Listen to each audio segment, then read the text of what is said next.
Good evening, Truth Mongers. I am Ted Davies. And I'm Glenn Fleming. How's it going, man? How's Okay. across the pond? It's midnight and it's getting colder by the day. Yeah. But yeah, it's pretty good. Well, that's the truth if I ever heard it. I know here it's been mild, but it's getting kind of autumn. Autumn on the lake, which I'll take. The leaves are falling and all that great stuff. My sinuses are kind of acting up, so bear with me. Tonight we're talking about the FOO Fighters and not the band. We're talking, which we love. I love the FOO Fighters. They're an awesome. Dave Grohl is a great musician and a creator and writer. Love his stuff. The FOO Fighters rock. But we're talking about World War II. We're talking about the FOO Fighters that were in flight with a lot of these Spitfires and all the different aircraft overseas. Actually, I don't know if they were here in the States, but we'll talk a little bit about that. Yeah, we want to talk to you about that tonight and tell you a little bit our thoughts on it. I want to welcome everybody. Let's find out a little bit about our sponsors tonight. We've got Indian River Roasting Company in my cup. I actually have something new, Wabum Beach. I don't usually have a lighter roast, but it's light, and I just want one cup, and I just figured, let's have a little caffeine, not too much. So, but in any case, let's find out what they do. Be right back.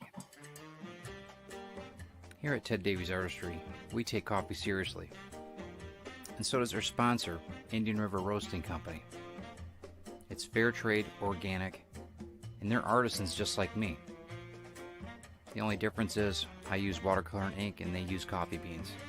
And I enjoy it all through my day. So do yourself a favor, go to the description when you like, share, and subscribe to this channel. Find Indian River Roasting Company's website, use the promo code CaffeinateTed2021, and save 10% on your purchase. Yeah, use that Caffeinate 2021 promo coupon when you find Indian River Roasting Company in the description, and it'll save you 10% on what you purchase. We also have another great sponsor. It is Cashman's Comics out of Bay City, Michigan. Let's check out what John's doing.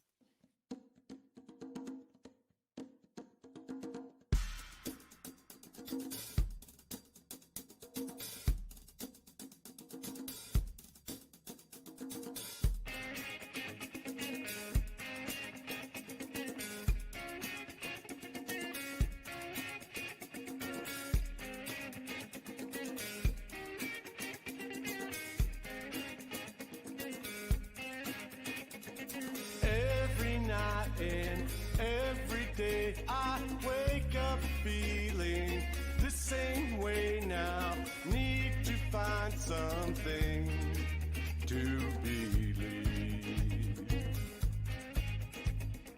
Every night the dreams we make, they're haunting my head now. Yeah, John's awesome, but Petey's even better. So get down to Bay City, check out Petey the dog. He is awesome. When you get down to Bay City, tell him that the Truth Mongers sent you. Tell John that, though, right? John's. I want to meet that dog. You will. When you come to the States, I told you, you're all set. You stay at the lake for a little while. You can relax. Bring your lovely wife, and we'll make sure that you guys have a great stay. We've got a lot of stuff to do next year, man. You know, we've got a lot of touring to do, a lot of books to show everybody what's going on, and we'll talk a little bit about that a little bit later. And let's also bring up Rising Tide Broadcast Network, which is our affiliate, which we're very proud of. We're a group of creatives that help creatives build their business 7 days a week. So check out everything we're doing. Of course, 7 p.m. on Wednesdays is Truth Monger Night. And, it's just it's an intellectual way to look at conspiracy theories. We're trying to break it down very simply, common sense approach. We're not experts, are we, Glenn? No. no. Maybe. We shed a light. We shed a light on things. We have a bit more light than maybe some people. Right. On Thursdays, it starts out. Actually, this is a really important Thursday because we're doing a Halloween special on Ted and Carl's Cigar Show. And we're going to talk a little bit about spooky little cigars that we got and different names of different cigar companies and that kind of thing, and what, how they market towards the dark, the eerie and the scary. So we're going to talk a little bit about that tomorrow. And then you have Comic Book Spectrum tomorrow night. That starts out your evening, finishes out with... can't think, Stupid O'Clock right now, and then finishes out with Dan, Last Man Standing. Check out that on Rising Tide tomorrow. Check out everything we're doing on Rising Tide, YouTube channels and the Facebook page. It would help us out. In fact, If you could like and share this right now and subscribe to our channel. If you haven't yet, Glenn would be really happy. He would actually smile today. He usually doesn't smile. I'm always smiling. Are you? Oh, there it Yeah. is. I see it. Okay. Somebody must have subscribed. Okay, good. Good stuff. We also have, very proudly, this will make you smile, Glenn, Comics Unlimited, Wow. which look at is that. Glenn's publication. Fantastic book. I will get that on the link here in a second.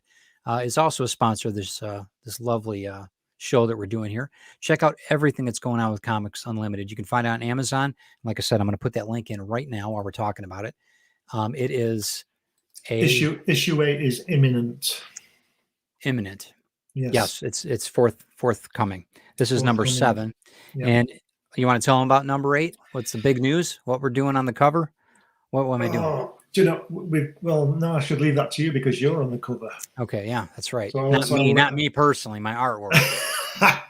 Well, You won't buy it if I'm. we can arrange that if you want. I'm sure there might be. Maybe Chris will buy a copy. No, but you're going to be talking about Retrieve and stuff like that. That's right. I'm going to talk about the development deal that we got going with Retrieve. Little inside scoop on what happened in California, and Craig Hall, the producer, that's working with the adaptation of the book for live action. He's going to get a little bit of, not a cameo, but a little bit of the article too. And we're going to talk a little bit about the trial and error and the organization of all of it. It should be a really good thing. I'm looking forward to it. I'm glad that I'm very, very honored that you would even have me on the book like that and talking about my. I only have good stuff in it. So you know that. Thank you. You're a good man. Go ahead. Sorry. I was just going to say, sorry to interrupt you. I was just going to say that this issue should be out. Where are we? 14th should be out tomorrow. So as per with my projects, it's been delayed a little. Got it. That's because of things out of my control. So, but it should be out soon, and it's going to be a good issue. It's going to be one of the best issues, I think. I think so too. I've got Charles Santino in there as well. Very good. There is really some great stuff in the next issue and in that issue as well, and in all of them. But this one particularly, good. It's going to be really good finish to the year too, because that's I'm going to say going into the new year, it's picking up. Things are happening. Yeah, things will reveal soon. Yep, and it's really picking up, and I'm really, really grateful and proud and happy with it. Absolutely. And there's my guy on the front. Yep, Hatch is a great character, and there's so many good things that I got to say, Glenn's on fire right now with Hatch. I mean, there's so much going on development-wise with what he's doing. I'm very impressed. Very impressed. I think I'm just up to page. I think I've done about 30 pages of the book 2 full color book now. That's excellent. And I have to say this, I'm really, not for the first time in my life, because I've always enjoyed drawing, but I'm really, really getting this. I think I'm really do feel like I've got somewhere at last after all this time. I've only been doing this 40 years, got somewhere with it, and it's looking really good. I'm really pleased with it. Yeah, I'm excited for you. I think it's going to be just a fantastic. I already know it's a great character anyway, and the whole concept is just fantastic. And we'll talk about that. We're actually going to, we're going to go in depth on that on a TED Talks, I think, too, and Hatch and the whole concept of what he is, because it's a really cool. It's not just you think it's just a comic strip, but it's a little bit deeper than that. A lot of fun, but there's many things in there that I think you guys need to invest in it. Check it out. Especially the close of the year. Check it out. Okay, I have had, I did get through, let's see. Hey, Brian, how you doing? Well, let's go through everybody and say hi. Okay, Pop Culture Avenger. Paul, how you doing? Carl. Let's see. Monster Fan is in the house. Ted Davies Archery. Wow, he's an interesting guy. All right, and then we got Brian K. Morris. That's good. I know we have other people on Facebook and that. I don't have anybody listed from Facebook yet. Give it a few minutes, and we'll get up on that. Okay, so Foo Fighters. Let's talk a little bit about the Foo Fighters. So go ahead and start. I've got some pictures we're going to bring up here, but go ahead and start with, since you're a little bit closer to World War II than I am. What does that mean? Anyway, You were graduating when the Spitfires were flying by, weren't you? No.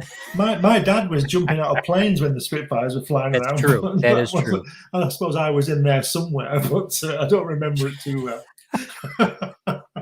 One of the million. Go ahead. I Keep can going. I'm see listening. this is going to be a funny show, right?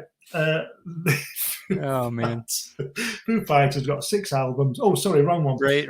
Foo Fighters. It's an Allied term from the Second World War, or World War II, as you colonial people would say. Yeah. Yep. And it was actually named by the 415th, what they call Night Fighter Squadron of your Air Force. And it was to do with these strange lights that would follow Allied bombers as they were on their way to bomb Germany and all that kind of thing.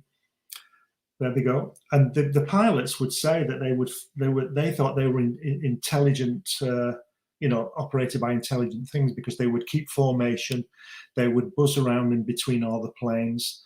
But an interesting fact, I only found this out today, doing some research, is that when these Allied bombers would actually fire on these things, but they would never hit them because they would just zip out of the way. I mean, if you imagine what a bullet travels at what speed of sound, what's that, 800 miles an hour? It's, And 500 and something, but yeah. they would only be a couple of hundred yards away, and they would just get out of the way immediately. Yeah. But they were never hostile, these things. They never fired back. They never shut anything down either, did they?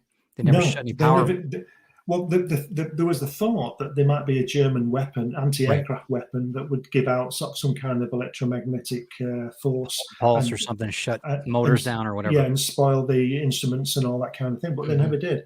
Yeah. And one interesting thing, we can come to this later on, is that it was supposed to be a European phenomenon, but they're also in the Pacific. Yeah, so that's what I was showing. Isn't that an American fighter? It is, yeah. It is a Mustang? Fighter. Yes. I don't know. It's a closed cockpit Mustang, I thought. Maybe I'm wrong. It is a Mustang, yeah. But the other thing is that German pilots and Japanese pilots reported these things too. Yeah. Now, that doesn't mean that they weren't coming from their side, but it's strange that these things would turn up in the Pacific. Right. Because there's a lot of stuff. If you go forward a year or so, when they're dropping H bombs or atom bombs on Japan, it seemed that the increase in sightings of UFO and these kind of things increased. And my theory on that little side is that these UFO aliens, or whatever they are, we had an atomic bomb and we had a delivery system. Sure. We were suddenly on the map, so to speak. Yeah. With regard to alien intelligence, because while Roman soldiers are chopping each other up with swords, that we're not a threat to anybody. No. But when we're getting off the planet with nuclear weapons, that's a pretty serious angle. That's a leap. Yeah. And these things start appearing at this time. Right. Well, you said it last time with the invention of the wheel, just the invention, the same layout. We talked about this last time, but it's the start of that thought. Now you've got a nuclear potential that could destroy not just us, but everything else on the planet. Yeah. That's biological. And if you're even if you're not a hostile alien, or if you're hostile alien, you're still concerned, because there's there was a thought at the time that when Oppenheimer and Einstein and all those people who were splitting the atom, there was a consensus that they should stop. Yeah. Because it could cause a chain reaction and destroy every atom in the universe. Right. Which is pretty serious. And maybe that's a real thing. Maybe that's why these things were suddenly appearing, to talk to us and whatever. Sure. But anyway, Foo Fighters. So they're I'm going to throw a couple of these back up. Some of these shots, this was actually taken from Air Force cameras. I don't know if it's on a bomber. It must have been on a bomber, but it's almost like they're flying pattern. It's almost like they're flying reconnaissance. What's the word? Yeah, reconnaissance. Thank you. So they're flying far enough away to observe, but not so close to where they're attacking. and that was on all of these. It looks, I mean, this one's way off. This could even be, I mean, this is obviously, it looks like it's over the water. It might not be, it might be over land, but these are so far off. I don't know. They could be weather balloons for all I know. This, I mean, they also look like they could be tracer bullets, you know, coming off another shot of another airplane. I don't know. But, and they were talking about too that the pilots that were flying the airplanes that saw this were having oxygen deprivation is one of the other things that they were talking. One of the things I read, but it's just interesting. The pattern, the flying pattern's the same.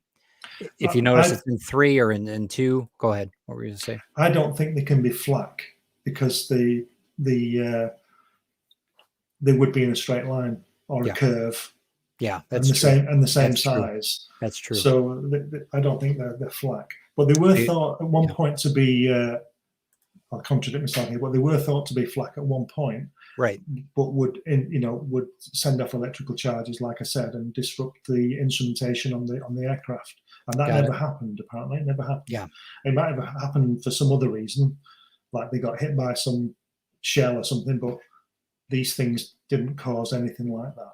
And they were zipping around in and around the aircraft, and you know how tight these bombers fly. You know, they're not miles apart. They wingtip to wingtip, aren't they? I mean, and these things were flying around. I mean, look how tight pattern that is. I mean, that looks like a migration pattern of geese. I mean, it's really tight. I mean, they're no joke.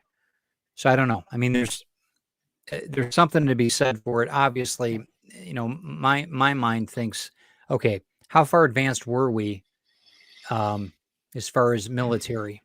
You know, because we're about, in theory, the military are 100 years ahead of us. Right. I mean, in theory. Well, you'd have to be to keep a jump on technology. Of course. Well, as soon as something is made, it's obsolete, isn't it? Right. Right. Because it's already, you know, because it comes off the drawing board. Well, as soon as it comes off the drawing board, it's obsolete because you're already moving on with the next part while it's being made. Well, and that's what we're allowed. That's what we're allowed to have in our world. Well, I don't know whether you know this, but you know the guy who invented the jet engine, the British guy Whittle. Yeah. He had the first workings for that and the working model for that in 1932. Sure. But the Air Force, the Royal Air Force, said it was too unstable and wouldn't work. And 10 years later, the Germans had the Messerschmitt 262, which is was the first jet aircraft. Sure. And that's what some of these pilots thought. They'd heard about these 262s because they were more or less suicide planes because they went that fast that a lot of them didn't land. They crashed. They controlled. They couldn't control. They were doing 600 miles an hour. I think a Spitfire was the fastest plane at the time, about 340 miles an hour. Right, and that was fast. That was really fast. That was what the Battle of Britain was won on, was the speed and the maneuverability of our aircraft against the Messerschmitt's heavy weaponized. Right. You know, they had more machine guns or whatever you call it. They were more agile. Yep.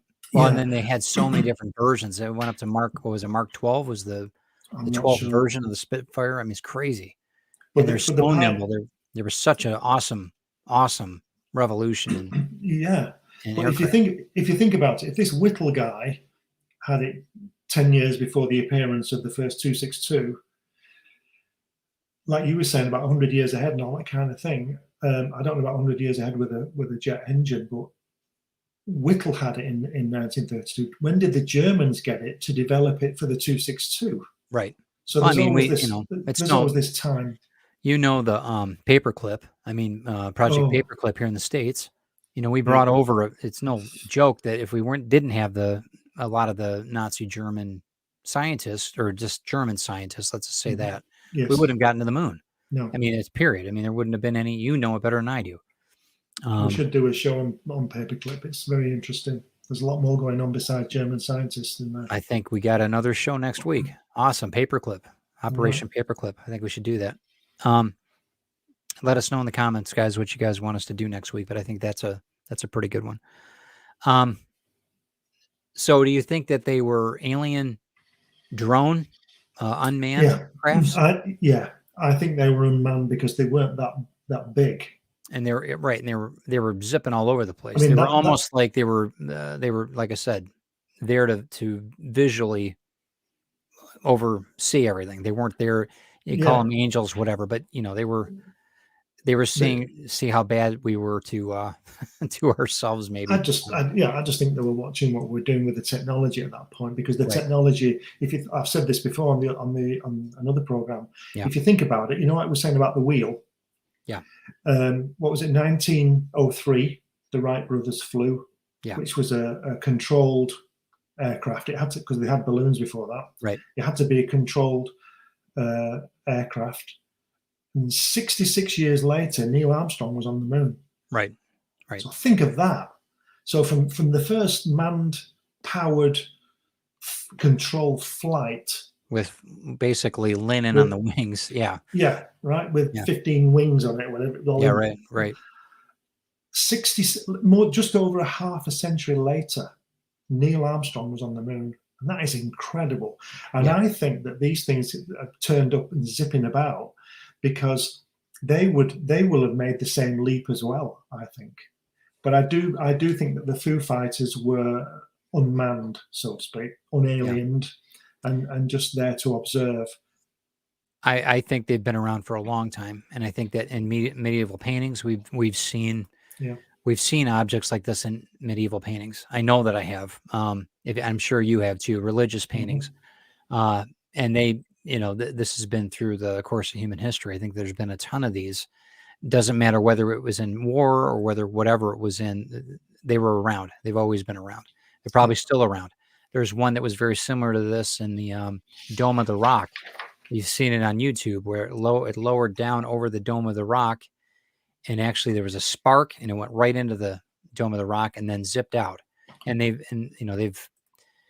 don't know. There's a lot of things, but I think they're unmanned. Absolutely. It's interesting that you should say that these things are still around, because there's a Pakistani airline pilot report in 2000, I think it was in January of this year. Mm-hmm.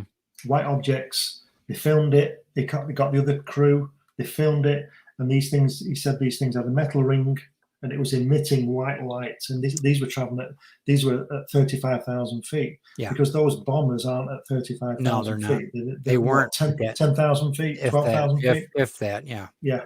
They didn't have the pressurized cabins back then either. That's right. That's right. So they are around. And there was another one. There was another guy, Dwayne Adams. Okay. And he was a career United States Air Force pilot, and he saw them in the war, and he saw them again in 1960. Yeah. When he was piloting. So, there's 15 years. So, these things first appeared in November 1944, or at least were reported by the pilots in 1944. Right. Which was obviously just after D-Day, and we were stepping up and moving into Germany and all that. Mm-hmm. Well, this guy saw them 15 years later, and he knew what they were in terms of having seen them before. Right. That was one thing we talked about. I'm going to kind of do a call to action. You guys can look back on our story about Hollow Earth, and it talked about a story about one of the Air Force major decorative. I forgot the guy's name now. We're going to do a special on him. I forgot his name. Go back and look at it. It's under the Hollow Earth video that we did. And it talked about him going and visiting, or actually being taken in to the Hollow Earth by one of the civilizations there when he was over the Arctic, and they took him in, and they basically told him the story about we've been observing you for eons, and basically we were here to protect you from yourselves. We were concerned when the A-bomb went off. This is the story that he was told in the book that he wrote. But it talks about it's very similar to the stories of what he saw as far as these flying objects, if you want to call them that. It's just interesting. The parallel of it's so similar in story. So maybe they're just an existing civilization, call it Atlantis or whatever. Maybe they're the group that have always been here, the Watchers, if you want to call them that, whatever, but they've never really been from outer space. They've been here. Maybe they're just more advanced. I don't know. Good evening, Donna, by the way. So I don't know. There's a lot of different things about that, but I think that definitely we're dealing with something that is higher than our pay grade.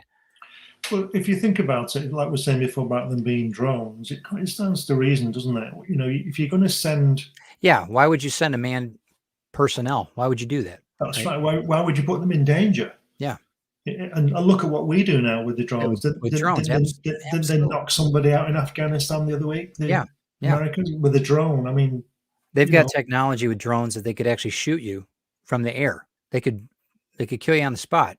You know what I mean? And it's yeah. that technology, and that's what we think. We're not thinking, yeah, of course they do surveillance and everything else. I think it's interesting what you said before about the technology maybe being up to 100 years in advance. I can remember back in 1981, I think it was, when the stealth B2 was wheeled out, and it showed you a Marine guard with his dog, and that was, they were emitting more energy than the bomber was, and the bomber had its engines on. Yeah. That kind of thing. So I immediately thought, I have no evidence for this, but I immediately thought, well, that plane has been flying for 5 years. Yeah. It took 20 years to develop it. Exactly. Sure. And it was on the drawing board for. Right. This is back in the 40s and 50s. I mean, come on. Yeah. So what do they have now? Well, and it's been talked about, your astronaut buddies that you wrote the book about. What was the name of the book? Dark Side of the Moon. And you can find that on Amazon. Always be promoting. But in all seriousness, one of the I don't know if it's Buzz Aldrin or what, but there was somebody talking about vehicle that can get from Earth to the moon in 90 minutes. And I know that they've been talking about that for the last 10 years. But also, I don't know if it's Buzz Aldrin that he talked about the monuments on Mars. Yeah.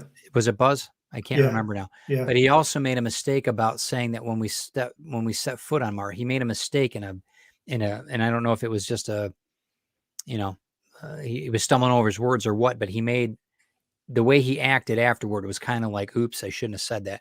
Because it was almost like, they've already been to Mars and back and it's like no big deal. Yeah. But if you're going to a moon in a ship that can get there in 90 minutes, an hour and a half, I mean, come on. Wow. We've been seeing all the activity on the moon anyway. I'm just saying there's this, imagine that we're that far advanced and they have to be. I mean, you would really think, but the public doesn't, a lot of things that we're seeing out west, the little strange lights, all that other stuff. It's got to be a development. A lot of it is development of our technology. It's got to be. And I know we're at least 80 years ahead of where we are right now. And I know that they've stated that other people in Area 51 or whatever, whistleblowers, they're all talking about how advanced we are, but they're not letting the general public know that. I mean, I don't know. I'm just throwing it out there. Well, it's like we said, keep referring to the past, and we have to, but like we said before, one of the reasons I believe that they don't reveal the existence of these extraterrestrials is because half the planet is always asleep. So if they tell, if the guy lands on the White House lawn and President whoever it is at the time says, we see these extraterrestrials, Australia will be asleep. Yeah, but I mean, the way the world is now, it's so instant. Yeah, but you're still people's asleep. Alarms will be going off, and I mean, you know. But they're not going to wake everybody up, are they? Well, even when they're awake, they're not awake. I know a lot of people that I see walking around, they're completely asleep. Well, wearing New York City hats and stuff, whatever. I'm just kidding, just joking. But I'm just saying that there's. You can say what's your. But you know what I'm saying. You know what I mean, though. You know what I'm saying. There's a lot of people that are very. I'm just giving you a hard time. There's a lot of people that are very unaware, and it's just that their evolution isn't to a point where they need to be. It's just not important to them, and that's okay too. They're just not evolved enough to. But that's being dumbed down, is it? That's because what was it on the news today? We had, I don't watch the news, but on the YouTube thing, it said something about they were talking about some celebrity person. They weren't talking about Afghanistan or China or something important, you know. And distraction's a big part of it. I mean, we are based around a society of distraction. Everything. Even this, what we're doing here is a distraction in some regards. Look at Carl. The Aussies can catch you late. Yeah, they can't count. Yeah, so they should. Sure. Yeah. They can watch it on the playback, right? Is that how we say it? Yeah. I've got family in Australia, and Judith, my cousin, came over and stayed with us a few years ago, and she said to me, "I've never been to Australia. You see, I'd like to go, but I've never been. But as you know, I've been to America lots and lots of times." And she said to me, I was talking to her.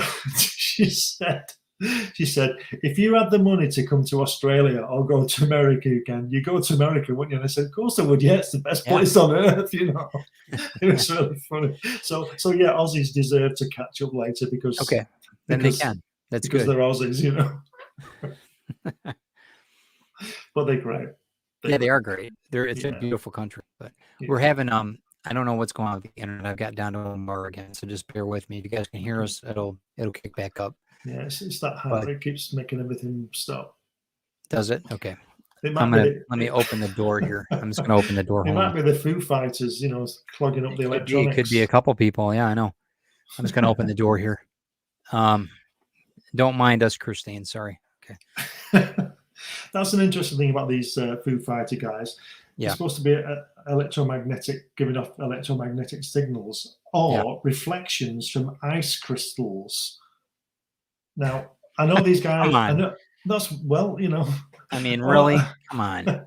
I know planes can get iced up, and I know that when you go up, it's colder and all that. But zipping about in formation and they're firing at them and you know shooting at them, it's quite It's ridiculous. It's you saw my Hatch story, swamp gas. Yeah, and it's brilliant. That. You guys are gonna love that when it comes out. You guys are gonna absolutely love it. What Carl says something about Ozzy Man reviews UFOs on YouTube. Are you kidding me? Can't wait, huh? Interesting. Yeah, I don't know what I'm gonna have to. I told everybody on my show yesterday I'm gonna have to get an amplifier from my router because I'm having Spectrum's getting a call tonight because this is like the 5th time that it's been doing this. So I'm sorry, guys, if it is making us a little bit weary on the internet signal. Sorry. Let us know if you wouldn't mind in the comments, guys. We were saying before that the first pilots that saw the Foo Fighters was reported in November 1944. Yeah. Well, one of the first reports was in 1941 by a Polish ship that was taking British troops to the Far East, to Burma, I guess. Okay. So that was a ship. So the report doesn't say whether they were actually being buzzed or anything, but they were seen. These lights were seen, tight formation, very low. So that's what's that about? Because if these guys are on a ship, they've got to be in some ocean somewhere. You can sort of go with the fact that they're buzzing aircraft that are going to do some damage. Mm-hmm. You know, imminent damage, dropping bombs and things. But a ship is going somewhere, and an ocean is a vast thing. Right, absolutely. And maybe they were coming out of the ocean. I don't know. I mean, there's a lot of that too. You talked about how big the ocean is and how we've, you know, if anything was down there, we'd never see it anyway. No. And whether you're flying through space or you're flying through liquid, I mean, it's really the same. You're still in an airtight ship, right? Yeah. So, yeah, crazy stuff. It's mad. So so you're in the thought pattern that they're unmanned. You think that they're from another planet or from the moon, or what do you think? Well, designed from another place. Yeah, I don't go with the hollow moon thing. I don't. That's not something I can prescribe to. Yeah, I can't. I understand what you're saying about it and everything, but I don't think. I think the aliens might be on the moon, but I don't think that the moon is hollow. Okay, like we talked about in one of our last shows, which you can check out as well. Yeah. So I think that these Foo Fighter things would be drones, right? Unmanned, but with alien intelligence guiding them. Right. It's interesting though. That just interesting that we call them Foo Fighters. You know, instead of why fighters? Because the only people in the sky at that moment who weren't fighting was them. You know, everybody else was. Well, that's very manly to be stating that. What do you remember how they got the name Foo? Yeah, was it off a cartoon or something? Right. Smoky something, I can't remember. Right. Have we got a note of it? But the and of course, you know, it's Smoky wartime. Stover cartoon. And the fact that it was in wartime and all these other things, actually, they should be just, they're very passive. I mean, they weren't firing on anybody. They weren't doing any damage. They were just observing. But Yeah. that's a very human statement. Yeah. FOO Fighters. That's a now it's clickbait. Back then it was a news title. It was a newsprint, you know. If you think about it, if you're a pilot, a bomber pilot, and you're on a mission to go and bomb somewhere in the middle of a war, and you know that these objects aren't your people, Yeah. and they're buzzing and flying around, Yeah. you're going to call them fighters, aren't you? Yeah. You know, so I suppose that stands to reason. I mean, they also thought it was Germans too. And Yeah. that, you know, they thought it was the Bell, which we talked about. We'll do a special on that one as Yeah. well. Good evening, Pops, and good evening, Hey, Joe. Pops. Wanted to say hi to both of you. They call them Kraut fireballs, apparently. The Really? American Kraut pilots. fireballs. Kraut fireballs. Okay. Well, So, we're back to the, you know, derogatory terms, FOO Fighters, that's- Kraut fireballs. I mean, No, come you've on. got to talk in context. We're talking history. We're not talking about hurting people's feelings. We're talking about context. Talking Yeah. about history. That's what Yeah. they call them. So that's what they call them. And, you know, we're not subscribing to it or whatever you want to do, but that's what they call them. Right. Okay. Fair enough. Fair enough. When was the last sighting? Was it during the, I shouldn't say that. When was the last sighting we heard of? 2021, Pakistani Airlines. What do you mean from the war? From the war. 1946. That's after hostilities, because they were seen in over the Japanese area, you know. Yeah. Yep. And also past Hiroshima and Nagasaki bombs, you know, big boy and little boy. Got it. They were seen after that, and then they seemed to disappear. But I did read a report where they turned up in Korea. Yeah. When the Americans were fighting in Korea. Yeah. I don't know about Vietnam. I don't know either. If you guys know anything, let us know in the See, comments. the thing with Vietnam, I would imagine that because the Vietnamese didn't have an air force, there wouldn't be any need to see what was going on, because they would. Very true. Yeah. Because the United States just bombed the crap out of everybody, and they knew what they were doing. So I don't know, but the last sighting that I managed to find was sometime early this year, Pakistani Airlines, and that would be a peaceful. Interesting. Peaceful flight, obviously. Interesting. It's interesting that he would call them FOO Fighters, though. Yeah, it is. It is. That's an interesting angle. I don't know why that is, but yeah, all the crew saw it. They filmed it. It was this metallic circular object giving out this white light, following them and moving around and going higher than they were in front of them, and then behind them, and just you know. And I don't think that's ice particles on the wings. And these guys are flying. These guys are flying higher. And I mean, I'll give them the fact that they couldn't breathe. Whatever, they started to have hallucinations because of the air, whatever it was. I think that's fine. I could buy that. I could totally buy that. But the camera isn't hallucinating. The photographs, some of them are photoshopped, I'm sure, but some of them aren't. And I think that's, I mean, that speaks volumes. And I'm sure that they weren't released on everything that they took photos of. Well, I don't even know whether those photographs were shown. There was nothing, no reference to it being actually produced. The crew said they filmed it. So yeah, right. And again, but again, they didn't talk about it until after. I don't think they could talk about it when they were in the service.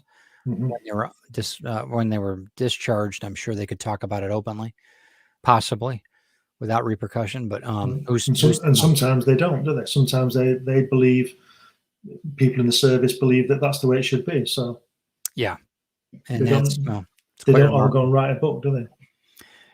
Some do. Some do, but they don't. Some don't have a chance. Some don't make it. Yeah, well, don't make it to the book, right? I don't know. What do you think of any of the correlation with any of the ancient? Yeah, as you said, there are these strange objects on paintings, Leonardo paintings, and all this kind of thing. Even the hieroglyphs have. I'm going to say, and they're also on the walls of the pyramids. Yeah. And again, as we've said before, I don't believe that those hieroglyphics on those pyramid walls tell the story that we're told. I think they tell a different story, because there's one set, I'm not sure where it is, I think it's in the Khufu, the big pyramid. Yeah. One of the chambers, where there's a round object and 9 little objects around it. So if you think about the sun and 9 planets, I know Pluto's been sacked from being a planet. Yeah. It's a minor planet now, whatever that means. But how would they know that? The Egyptians, how would, and this is what, I know you and I have said that this is, they're 15,000 years old, but let's just go with the official line that they're 5,000 years old. Okay. And there's this little map on it of the sun and 9 planets. Right. When you can't see the outer planets without technology, you can't see them with the naked eye. Right. You can see Jupiter and Saturn, but they're just, you think they star, unless you know what they are, you just think it was a star. Right. You wouldn't know any better. You wouldn't unless know, you would get you? some type of you can see with the telescope or whatever. But yeah, That's when was the first telescope of recent? Galileo, right? Yes, yeah. Was it 15 something?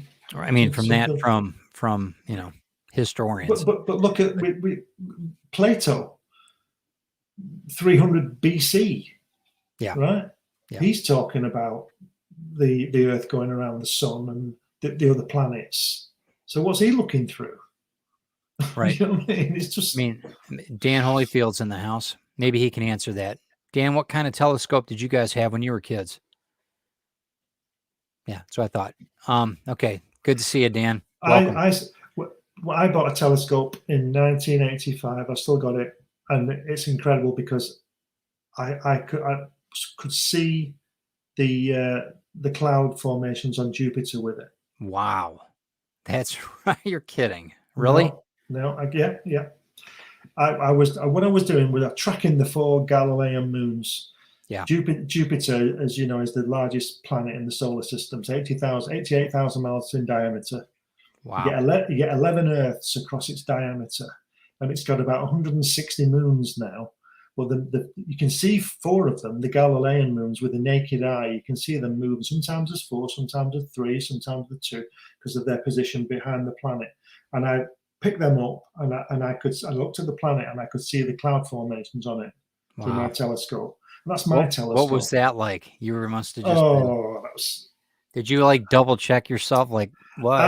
I kept looking at the other side. I was expecting somebody to put some kind of photograph. Yeah, right. Right. It was absolutely incredible. Was it one of the reflective telescopes that you? Yeah, it's one of those tube-like things. It's not a big long one. It's a proper one. We had one of those when I was a kid. That thing was awesome. Yeah. Yeah, and you look on the moon. Look at the moon. And look at especially the crater Tycho and the way the shadow moves on the central peak. Brilliant. But anyway, that's a different story. Got it.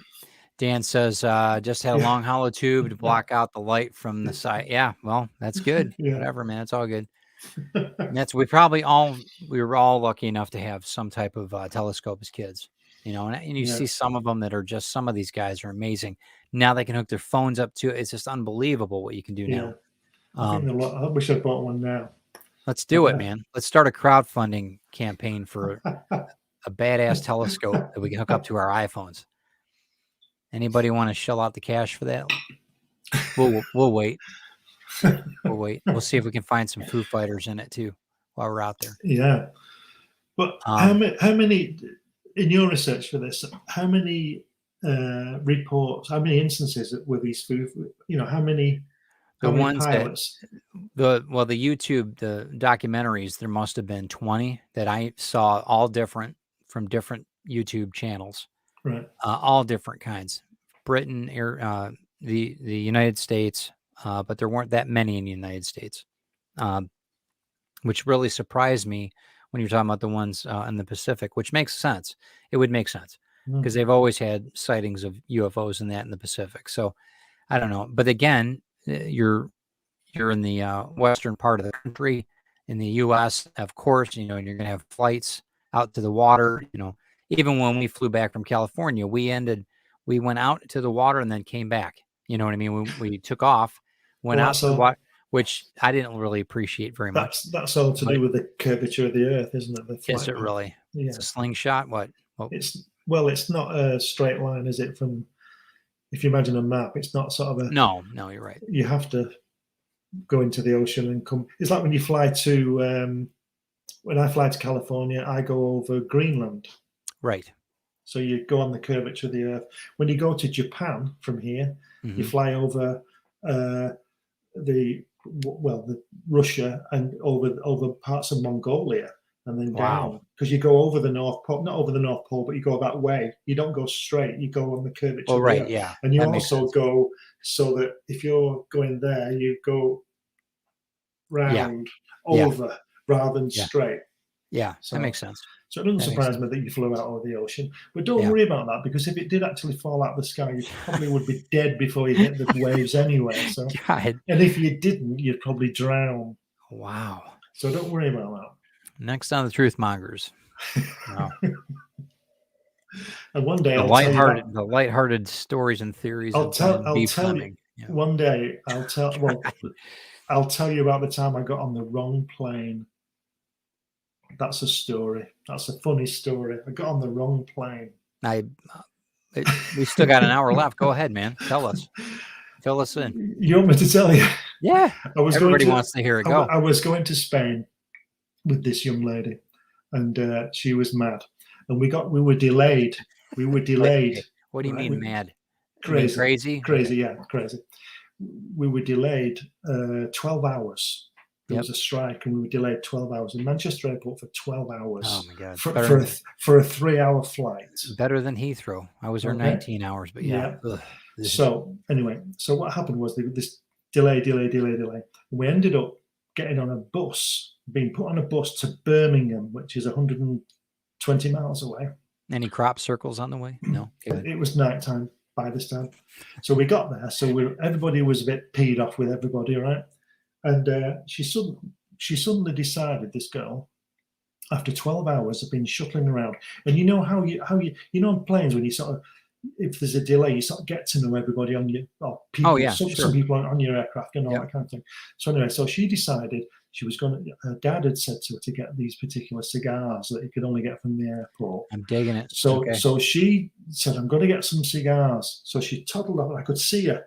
We're in Birmingham Airport. We're 10 hours into this delay. Everybody's a bit, right? And she's in the queue for these cigars, and she's about 10th in the queue. And all of a sudden, now Birmingham Airport in England is like, it's about 50 yards long, and you sort of go along and you go straight up like that, because the airstrip's really small. This is all relevant. And I'm standing next to the girl who's like one of the air hostesses, and she's saying, all of a sudden she says, it goes bing bong, flight 309 right? Were there any FOO Fighters at the airport? No. Right. So she says, so this girl knows me by now because we've been together for 12 hours. She says, and all these people are rushing past, bing bong, flight 309 to Alicante, now boarding.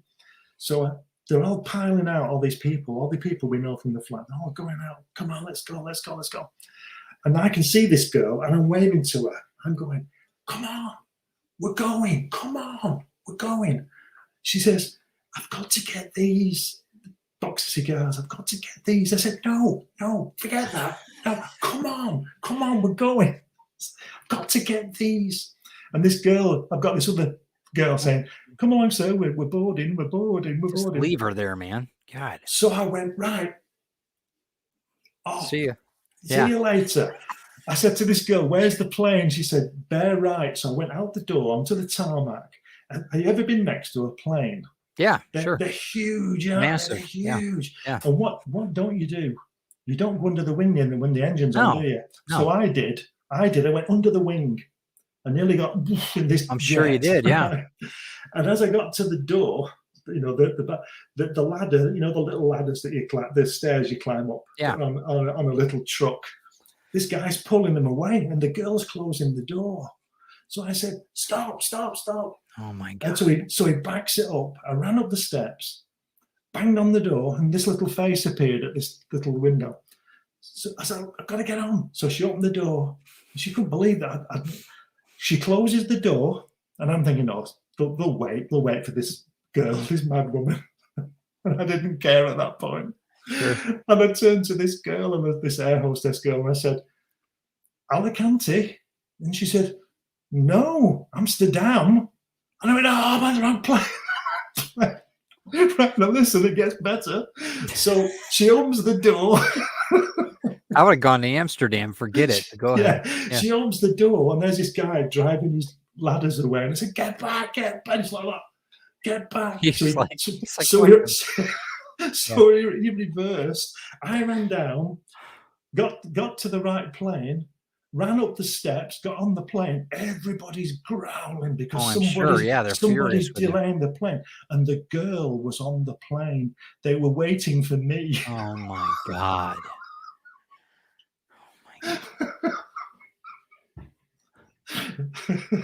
So you sat down with all a million eyes on you. You're lucky that they didn't string you up. I would have pointed out that door and said, hey, look, the Foo Fighters, and kicked your butt right out. But so sorry about that, everybody. I hope you enjoyed that. No, that was funny, man. I'll take it. That was.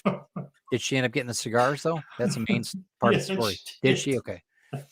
Yeah. I said, you better not let me see them because I'm going to throw them in the bin. That's instant karma. That's instant karma, bro. I'm instant karma. You left her. You left her. I did, yeah. Man, that's cold. Man.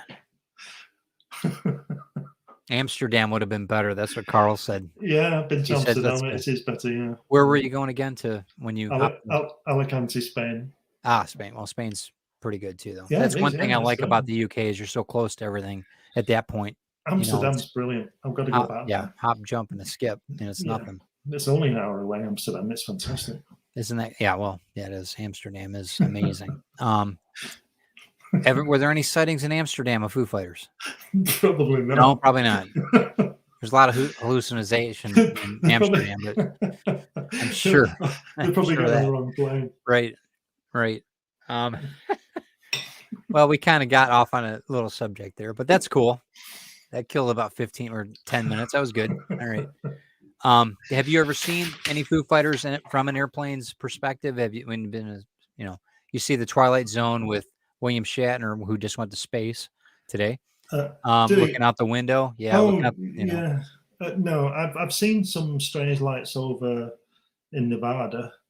Yeah. That sort of defied gravity and inertia and whatever you want to call it, but never been to that point. Never been spooked by anything. I've seen things in the sky and that kind of, you see weird stuff, but I mean, some of that could have been the Black Knight, like we talked about last week, which was a pretty good talk because a lot of people didn't know swamp gas.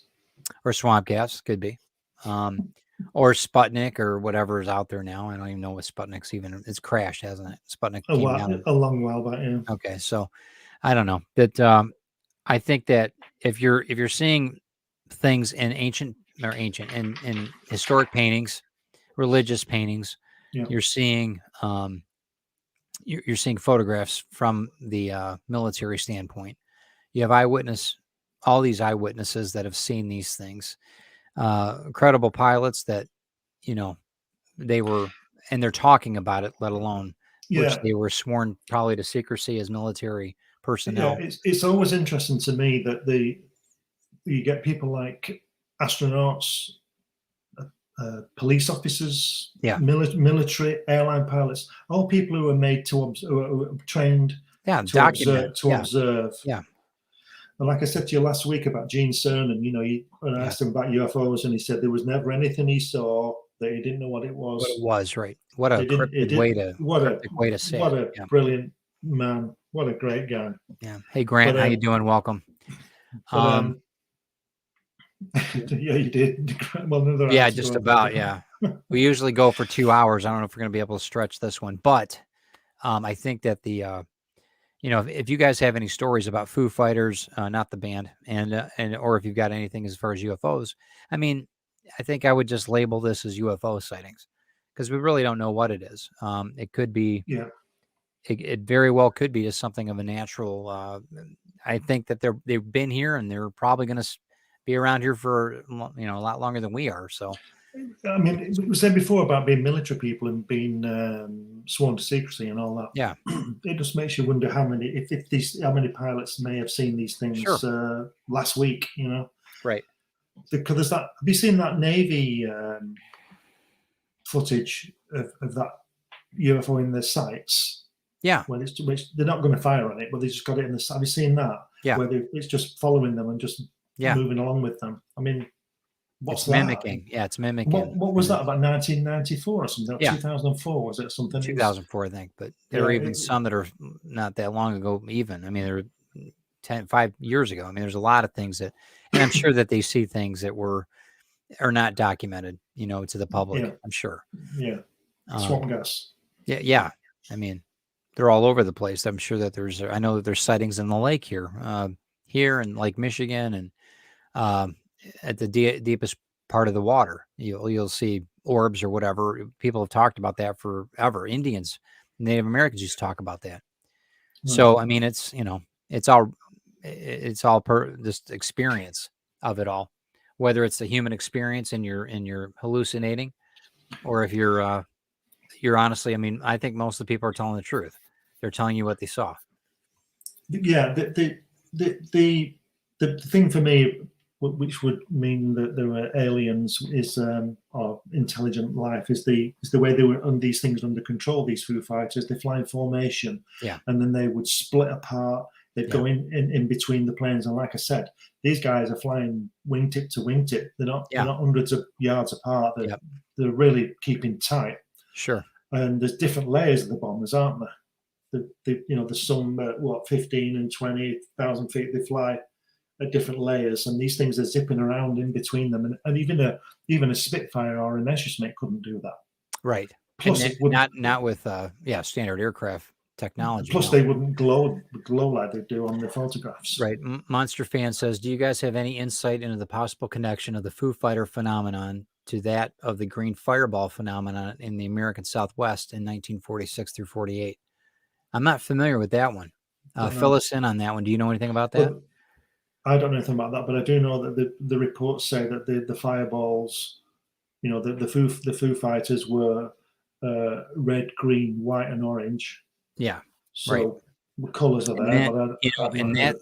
I think that magnetic fields like that do generate different UV ray. I mean, the static, everything around it, when you disrupt air and everything else.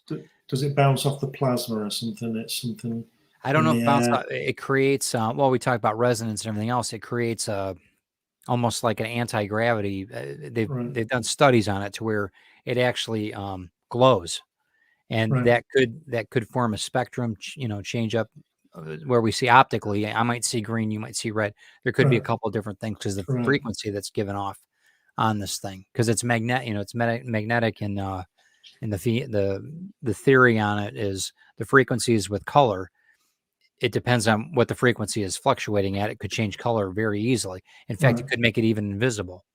So I don't know, though. I don't know enough about that. That's interesting, though. Green fireball phenomenon in America's Southwest, 1946 to 48. We need to check that out. It's also interesting that these things couldn't be picked up on radar as well. Right. And that makes sense, too. If they've got if their signature is at a different frequency, I mean, it wouldn't, right? It wouldn't be able to. And the speed that they were at, too. They were gone in a heartbeat. Were any of these things seen over Britain at that time, or was it just when the bombers were getting to Germany? I think it was only when they were so many things were in the air at that time. I don't think that from the ground people would have really even known.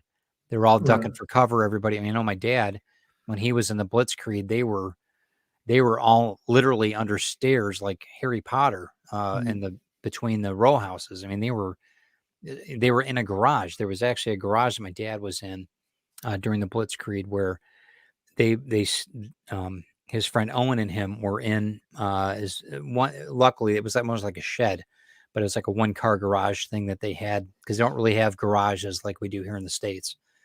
And they were packing up sand bags up the front or through the carriage door all the way up. Yeah. And they got it all done. And one of the bombs landed, and I don't know if it was in Owen's backyard or not, but blew the door right off the hinges, the other Wow. side door, and blew my dad back, I don't know how many feet. Huge flash of light. Everybody was in there. The whole family was in the garage because the houses were, it was a cluster. It was just a mess. I couldn't even imagine going through that, what my dad went through. Wow. So saying that's, I can only imagine them not looking up at the sky at all, just running for cover all the time. I couldn't even imagine going to school, having dinner, and then shutting all the lights off and getting into the, I can't even fathom that. I can't even, it's just mind blowing. You wouldn't be too bothered about what was flying around, would you? No. You'd be And just keeping your head you would down. pray to God they were angel. You know what I mean? You would pray to God that they were their help. Yeah. I would think. Dan, FOO Fighters might have some connection to the ghost rockets of Sweden and Norway afterward. Really? See, all this is interesting now, because now you're getting all these multiple stories of all different perspectives, and they might have been the same thing, whether what Monster Fan said or what Dan said. Fascinating stuff. Dan, do you know more about that? The ghost rockets of Sweden. Huh. You wonder, that's interesting. Yeah, we'll make a note of that. Fascinating stuff. Anybody else has anything on that? Like I said earlier at the beginning of the show, it's interesting these things were reported from November, which again, as I said, would be when we were pressing into Germany, I would have thought. Yeah. Or getting near. When was the Battle of the Bulge? December. So maybe, but it's certainly pushing that way. Yeah.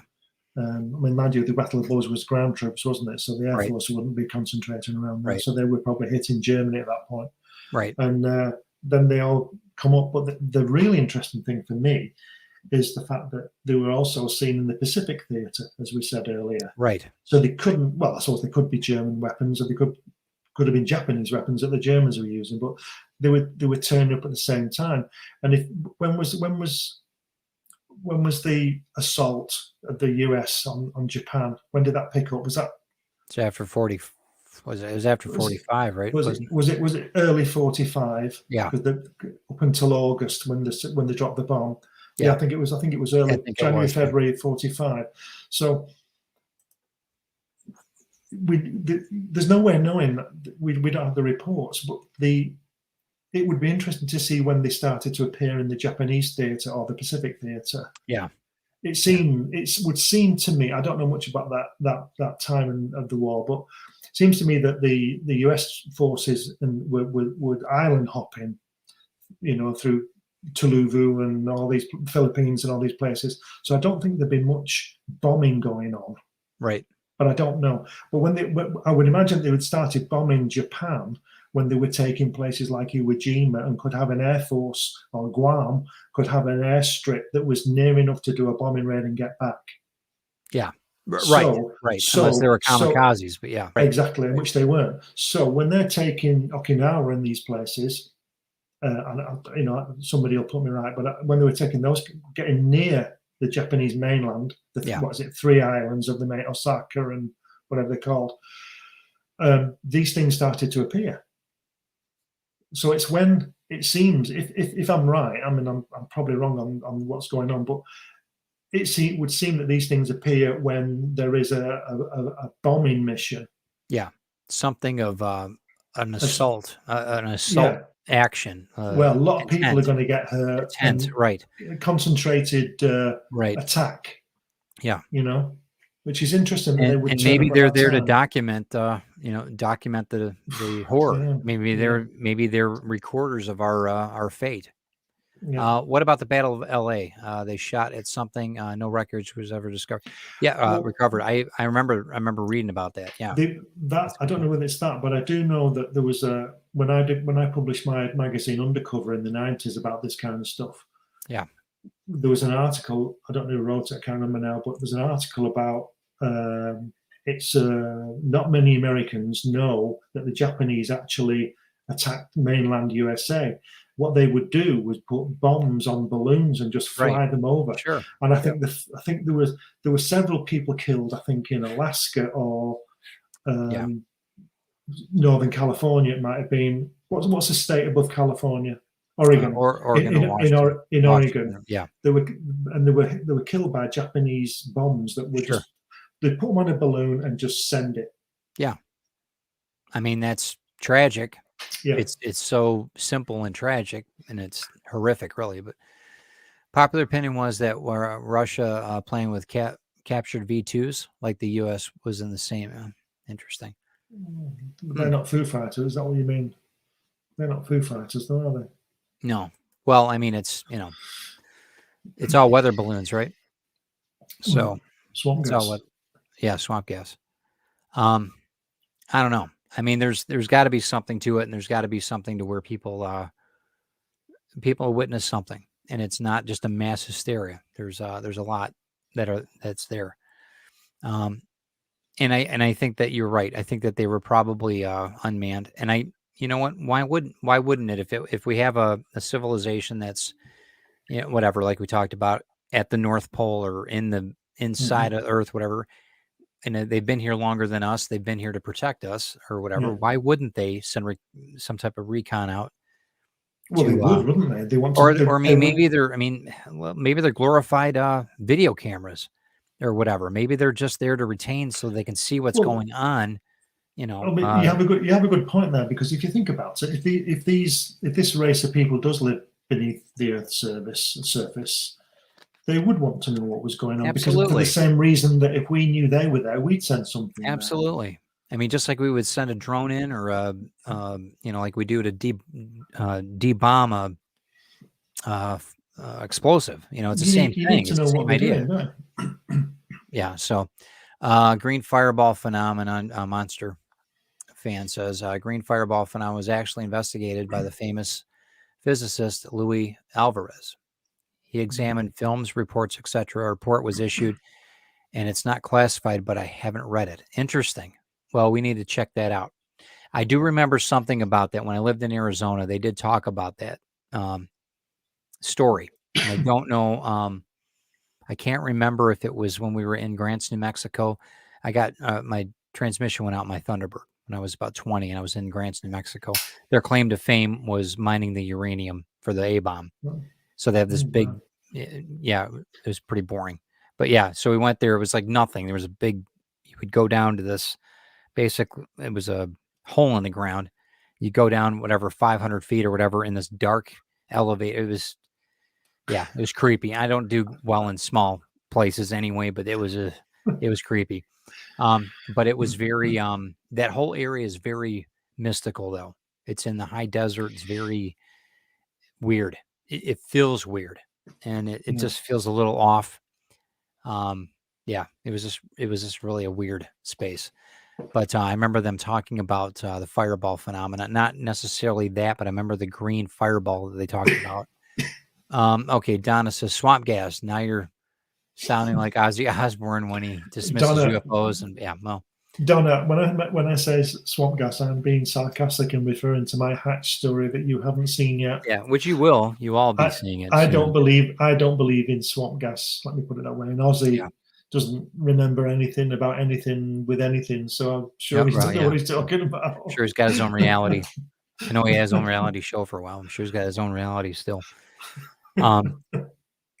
And like I said, I want to apologize for any of the Wi-Fi disturbance, guys. I'm sorry. I don't know if it's been stopping or freezing us. It's fine with me, but I'm seeing it drop down to 1. So just bear with us. I don't know if it's I'm wondering if somebody is sitting in front of the Wi-Fi. Yeah, maybe I don't know. Maybe it's a Foo Fighter pilot. It could be a Foo Fighter. Hold on. I'm going to mute this for a second. I'll tell you what we're going to do. Let's go. Since we're talking about some amazing phenomenon, let's talk about your Kirby book. And I'm going to go to this for a second while I'm going to check the Wi-Fi real quick. Okay. Be right back. This is all about Glenn right now for the next minute and a half.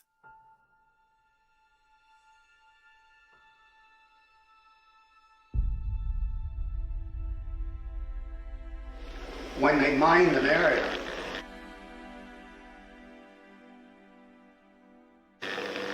they put down yellow tape right across that line. See? And if you walk on the wrong side of that yellow tape, you blow up.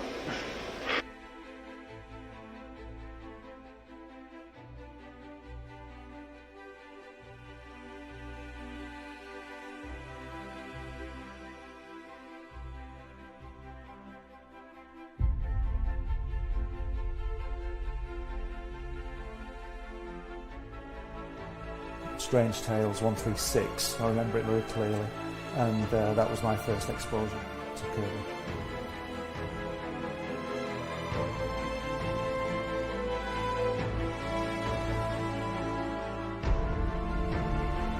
And I wanted to show it to people.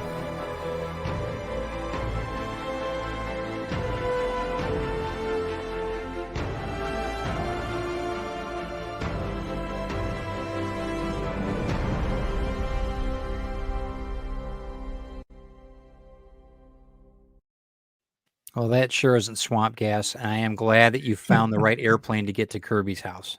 Yeah. I'm just saying, because that it is going to it's going to be so beneficial for everybody to Yeah, check that out once it goes live.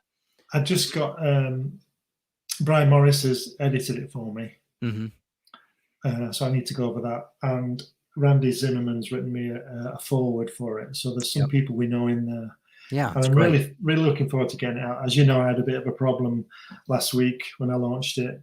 I've still got to sort things out. Nothing bad. It just needs doing, and I've been busy with other things. Sure. But it'll be soon. I'll say it'll be soon, and then I'll have to wind it all up again and get everybody geared up again. And there's lots of people signed up for the email thing, as you know, and I'm really grateful about that. But it'll be there. It'll be worth waiting for, I believe. Yeah, absolutely. Well, you got people in the queue, and we're all patiently waiting. So, and it'll happen when it happens, and we'll be there to support it. I'm not doing it to tease everybody. Right, you're not building up the suspense. No.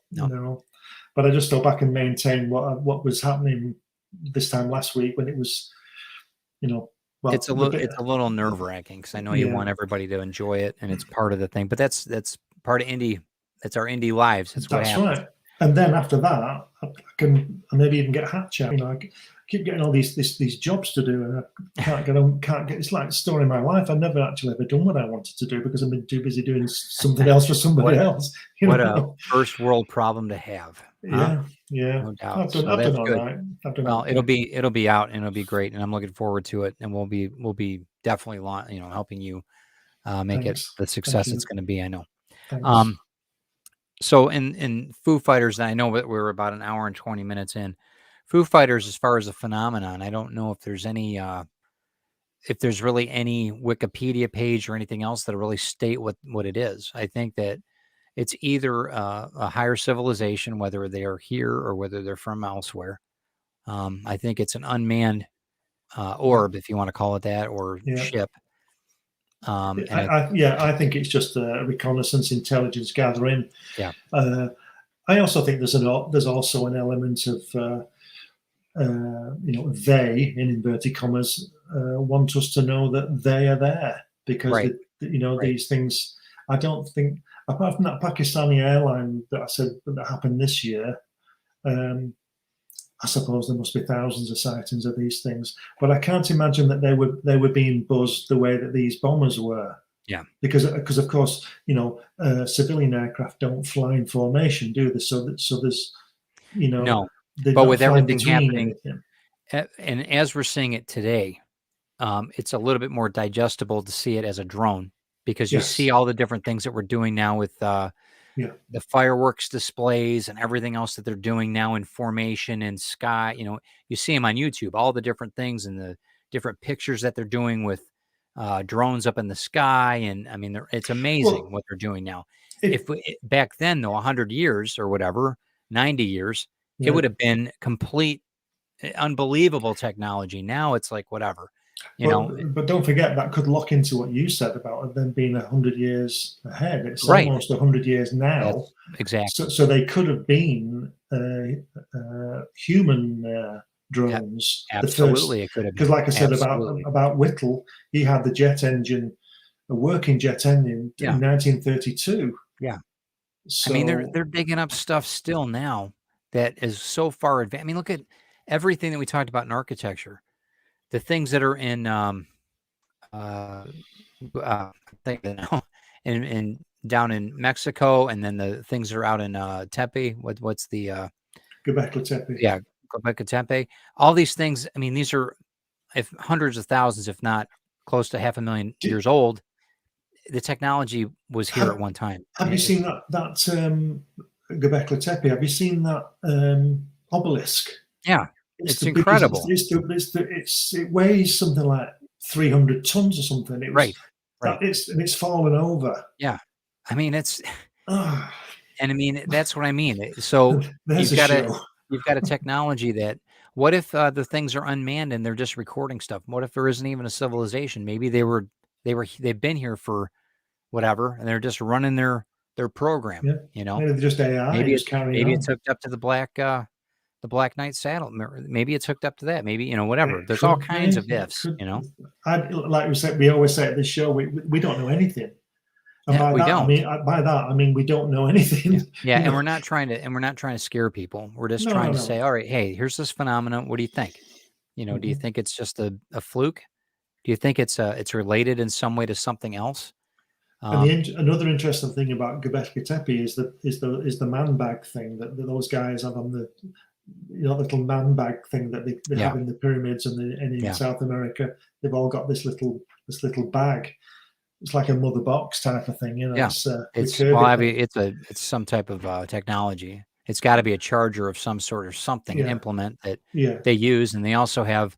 I don't think they're wristwatches on their arm at all. I think that it's a complete different device, and of course they've got the acorn or whatever you call it that they're holding on to. It goes on and on, but I'm sure it all correlates, in some way, shape, or form into an understanding that once we get there, we're still not supposed to know about it. You know what I mean? I think that humans think too much, they layer too much, and I think some of these things are just so obvious. They're in your face. Yeah, I don't know how you like what do they say? If you want to hide something, put it in front of somebody's face. Absolutely. Wood for the trees and all that sort of stuff. Absolutely. And so some of those hieroglyphics and some of those carvings are so obviously alien technology. Spacecraft. That little guy is in South America. He's on like a little. Like it's shaped like a helicopter, but with no blades on it. Right. The thing that Kirby draws in Eternals, mm-hmm. which morphed into the guy in Alien in the spacecraft. The guy who's dead, the skeleton. Yes. Yeah. It's that kind of visual. Yeah. And I think there are little links there between these people who come up with these things. I think they see things. I think we talked about Kirby being locked into the source. I think if you look at his work, clearly something was going on in his brain. That would be instinctive to him. Yeah. Like Tesla, like Leonardo, all these people, Plato, through the ages, I think they're called geniuses. Yeah. And they tap into, the Homo superior, aren't they? Yeah. Instead of Homo sapien, they're the next level.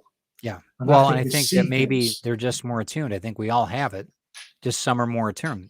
Some of us are completely. I don't think we all have it. Oh, I think we are. I think that you sell yourself short. I think that I think I am. I just don't think everybody else is. Yeah, well, okay. Yeah, I get what you're saying. Well, what I'm saying. What I'm getting at, because there's certain things, and we've talked about this off camera. As creatives, we're very attuned to certain things, and we resonate towards certain things, and I think that is very true. It's like some of us have the coding to download that information. I really think that, just like they do on a computer. Sometimes this one can download this program, the other one. I think that's very true. And I think that maybe some of us are supposed to know what's going on, and some of us aren't. We all have our role to play. But who is the puppet master? That's the big question, right? And some people would call it God, and other people would call it an extraterrestrial. So right. Which is probably the same thing. Yeah, right. In a lot of cases, God is small g versus God with a big G, right? Yeah. Speaking of big G's, tomorrow we have at 11 a.m. the Cigar Show with me and Carl. Carl's in the call right now. Say hello, Carl. We've got a lot of things going on with the Cigar Show tomorrow. It should be fun. I've got just on a side note, I've got I ordered quite a few cigars, so I've got them in the humidor. Do you know, I'm going to go through. I'm going to interrupt you there. Sure. I've done quite a few things in my life, and I've been to a few places. No, listen. I'm not showing off. I'm just making a point. You missed a plane here too. I'm making my point. No, I didn't miss that plane. I was late. I'm making a point here. I've been fortunate enough to do a few things in my life and been to a few places and met some people. But one of my greatest, not achievements, because it wasn't my achievement, but one of my greatest hours was watching you and Carl talk about cigars, because I've never smoked a cigar in my life. Yeah. Nor will I. I don't No. feel the Okay. need. We haven't. Okay. So, but Thank you, I think. I I sat. sat through it, sir. Listen. I stopped my work and watched you and Carl for an hour talking about cigars. Wow. Now that has got to be. That is amazing. That's That's quite a just charity. crazy. Thank you. That's quite a charity. That's And then the compassion. other one, Yeah. is watching you and Chris. Yeah. Oh, Make- the drinking make with al- the Davies. make Yeah. alcoholic beverages. And I'm thinking, people watch soaps, and you think, what are you watching this for? Well, Yeah. When you got the Davies drinking on Friday night, right? That's great. yeah. But that, that's the distraction. We're trying to broaden your minds with culture and distraction. And that's what this is about. Did I tell you about many years ago? I was with a lady for 15 years. We weren't married, but I was together. So I called. Was she on the airplane or no? That was the other one. No, that was somebody else. Okay. It's another airport, another time. Go ahead. Sorry. No, this particular young lady, and I use the word lazy advisedly. Yeah. She, because of what happened, her mum. I used to get on really well with her mum, right? Yeah. Yeah. My mother-in-law, and I think I've told you this story. It was when, remember that Presley guy who had the alien autopsy film? Yeah. Yeah. That was live all over the world. You told me this. Have I told you? All right. Yeah. Well, I'll give up there. Go ahead. No, go ahead. Oh, well, tell everybody else. Right, they came round for dinner. Her mum and dad came round for dinner, and we'd had dinner, and this program was on. And I said to Joyce, my mother-in-law, I said, I'm going to be really ignorant now, Joyce. I can only say this to you, but I'm going upstairs to my studio where I had a television, and I'm going to watch this program. And she said, oh no, don't do that. And she said, what's it about? I said, well, it's this guy, and he's got proof of aliens. They're doing an autopsy on a crashed alien from 1947. And she said, can't you tape it and watch it tomorrow? The biggest story in mankind. God, and she wants me to watch it tomorrow. But that's the rub, right? That's it. That's the whole. And that's the soap opera thing. People are so upset because somebody leaves somebody in a soap opera, right. But yet 15,000 people get killed in a bomb somewhere. They don't care about that. Right. They have no. And it's like the train wreck. It's a train wreck. You can't take your eyes away from it. You can't watch it, but you have. You know what I mean? It's a very. Yeah. And I think we're ingrained to be part of that. Not that I'm saying the show is a train wreck or my channel, but maybe it is to some people. But that's called morbid curiosity. Right. It's a train wreck. It is, right? But we all it. But I think that's. I think that we offer something that's creative in this whole thing, right? I think that we're trying to broaden minds a little bit. It might not be our minds, but we're trying. We're trying to give something back to the general public, and it's it's like putting a puzzle together, right? That's the way I look at it. And we're analyzing different aspects of truth and perception and agenda and everything else in it. And I think that's why people tend to watch it. We actually have huge numbers on this. I was really shocked at some of the views, some of the things on Facebook as far as our views go. It's crazy. Crazy how many people have seen these, and it's good. And we've commented, and I have people. It's funny on the street. They've come up to me here. Oh man, I watched Truth Mongers. I didn't know anything about crop circles. Blah blah. They start talking to me about these. I'm like, yeah. Okay. You know what? Did you? Yeah. And by the way, I'm an author. You want to check my? Anyway, but that's neither here nor there. At least we're entertaining in some way, shape, or form. Speaking of entertainment, October 24th, Grimm 101 Book 2 is coming out. We're launching our Kickstarter. I don't have a campaign video yet, but we're going to have that on probably next week. So be ready for that. That's going to be really exciting. We got a lot of really cool stuff coming out with that book. I think you guys are going to dig it. It's a continuation of the Grimm book series 101. And it's going to be a lot of fun. We're looking forward to that. I'm just going through my list here. When's the next Retrieve book out? The Retrieve book, Retrieve 3 is coming out. Well, I'm actually starting the, I've got the cover all done. I've got the interiors. No, you're muted. You're muted. I got That's it. I got Yep. the interiors laid out and everything, so we're ready to go there. I just got a call back from the editor. We're going through the final tuning of all of it, and then we should be ready. I'm probably not going to release that till January, and I don't know. I wanted to wait till the end of the year because we have everything going on with Grimm, and then we'll Yeah. see. Retrieve in general, though, the adaption's going well. And we're segueing right now. Craig Hall and I are starting our new podcast November 4th. We're going to be recording here our first episode here soon. So that will be out on Friday, the 4th of November at 5 p.m. Eastern Standard. So let me show you the preview on that, or not the preview, but just the promo, and we'll be right back.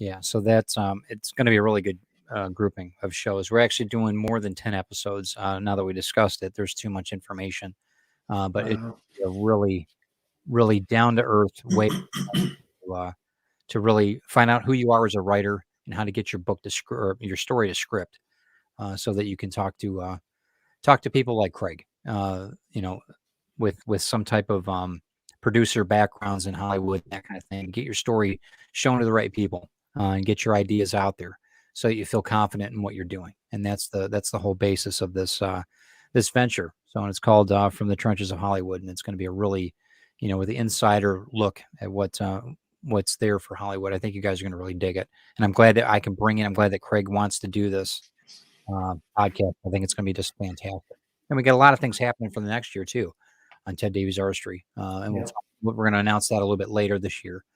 But yeah, we got so many things happening. It's really great things coming up.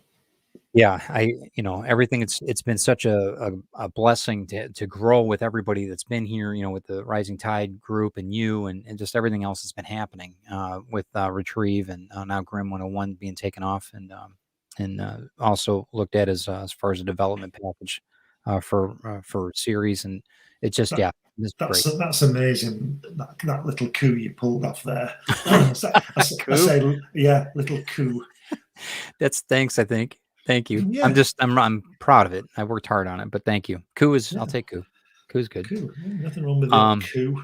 No. Coochie coup, right?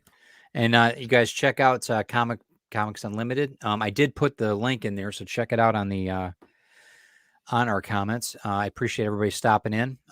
Thank you very much, Paul. I'm glad that you liked the Grimm story. I'm glad everybody else and thank you guys for all investing in it and believing in my story and believing the way it all worked out. Thank you. Appreciate it greatly. Anything else in closing, man? I know we're only an hour and a half today. Yeah. But what about albino?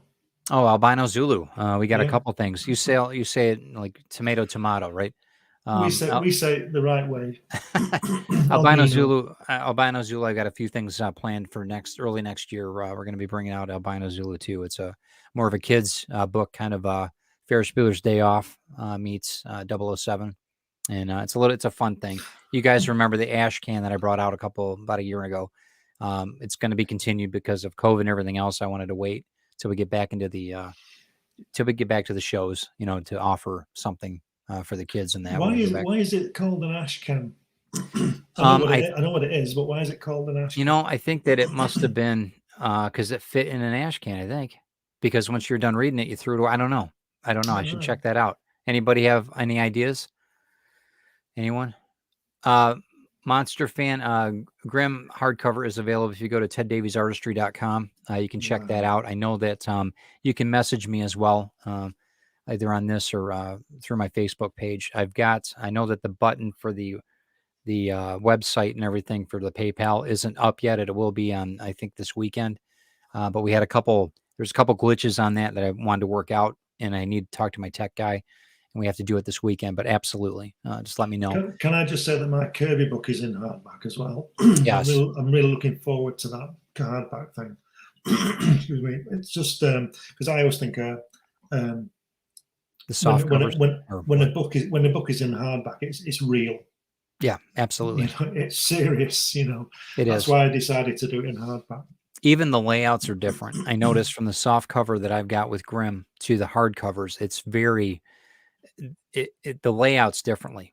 It lays out, it opens up differently, obviously, but the layout, the way the pictures to page are set up is different, Yeah. and I'm it gonna works. make. I I'm think gonna it's a make. really, yeah. I'm glad that I did the soft cover the way I did, but yeah, I really like the hardback.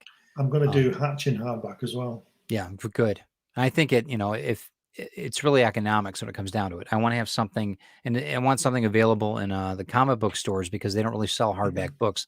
They do graphic novels, that kind of thing, but Yeah. it's just not the same. And a lot of the some of the art with Grimm is very comic-esque, but it's not in the interiors when you look at it. So yeah, I do have a copy. Hold on, since we're talking about it, Monster Fan. I do have. Look at that. Look at that. Yeah. So That's that's the fantastic. hardback. So it's not a That's very big lovely. book, but boy, it's a good seller, and it's been. I think it's probably it's a really pretty book. I'm really pleased. We're saying about alien technology. This is relevant. Alien technology, and we can land on the moon, but we can't get a system that prevents that horrible barcode on the back of your design. Show the back of the book. Right. Well, You know, that's part of ISBN technology, man. We I have to know. have it. Well, it And I should know, be. It should you be know, little tiny dots, though, so you can't. So we can't see it, but the till can. understand. You Interesting. know. Like Do you remember? like hieroglyphics. Yes. Do you remember when Marvel comics used to have a little square? Yeah. Now they've And got then, it on the front. Now and it's like, then yeah, across and here. It's then like, they put Spider-Man's head in it because yeah. they weren't putting it back. What's the point? What's all that about? Right. You I know? don't know. I mean, this retails for $16, Monster Fan. Then for delivery, if you're in the States, it depends on where you're calling in from. But yeah, check that out. If you like I said, if you can't get it on the website yet, it just message me. We can work it out one way or the other. But in any case, I'll sign it if you'd like.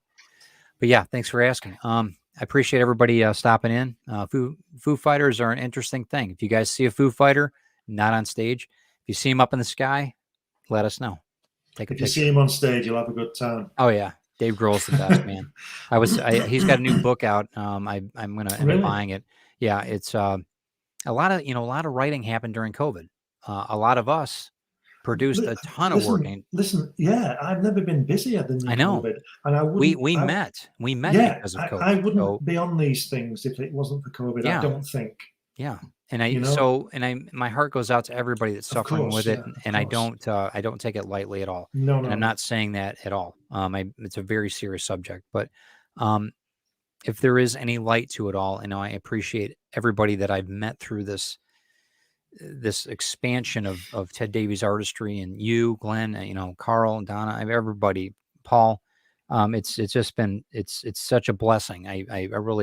I'm grateful for all of that experiences out of what we could create out of this mayhem that's happening. In my heart, like I said, goes out to everybody that's dealt with it or is suffering from it. But yeah, there's this the book that Dave's bringing out. I think it's called The Storyteller. I think is what it's called. I could be wrong, but it's on Amazon. I think it's like $20 or something. But it's all about his stories about meeting different people throughout his life, whether it be a girlfriend in high school that broke his heart, or grade school, and why he started writing and caused him to get on the wrong plane. Yeah, on the wrong plane, right? How he met Kurt Cobain, all that. It's a full, and it's in hard. And I'm going to get the hardback, of course. So, but it looks really interesting. So I'm looking forward to it. And I'm not getting paid by Dave yet. So I'm sure I'm going to meet him someday in a good way. Maybe I'll do some artwork for him. Who knows? But maybe he'll write a book about you the day I met Ted Davis. Maybe that could be. I would be honored. Because I'm kind of a musician too. I love his music. But yeah, he's fantastic. So thank you guys for listening to me babble and learning about missing a plane with Glenn. That's really interesting. We'll have to do some more story time with Glenn one of these nights. Maybe I should do a podcast. I think we should. A few of my stories. I'm going to copyright that right now. So let's we'll do that story time with Glenn. Thanks guys again for stopping in. If you would like to make any more comments, feel free to. Hopefully they're positive. Next week, it sounds like we're going to do Paperclip. Project At least Paperclip. part of it, because Part of it. It's probably that's going to be a gonna two. It's probably going to be a twofer. So Yeah, we'll yeah, probably do the next 2 shows under Paperclip because I think there's a lot on that. there Do you is a guys have lot in anything you want us to read about with Paperclip, or add in? Send it in the comments. Let us know, and we will touch base on that. Any questions? Let us know. Thank you, man. I appreciate your time, Glenn. Good seeing you again. I know it's like 1, 2 in the morning there, so It's thank you. 20 to 2. Okay, well, stick around. I won't keep you too long. Paul, good to see you, man. Thanks for stopping in. See you, Paul. And we will talk to you next week. Let me get. See you, everyone. Thanks for listening. Yep. Thanks for listening to us babble about the truth, and hopefully learn something about the Foo Fighters. So we'll talk to you soon. Thanks, guys.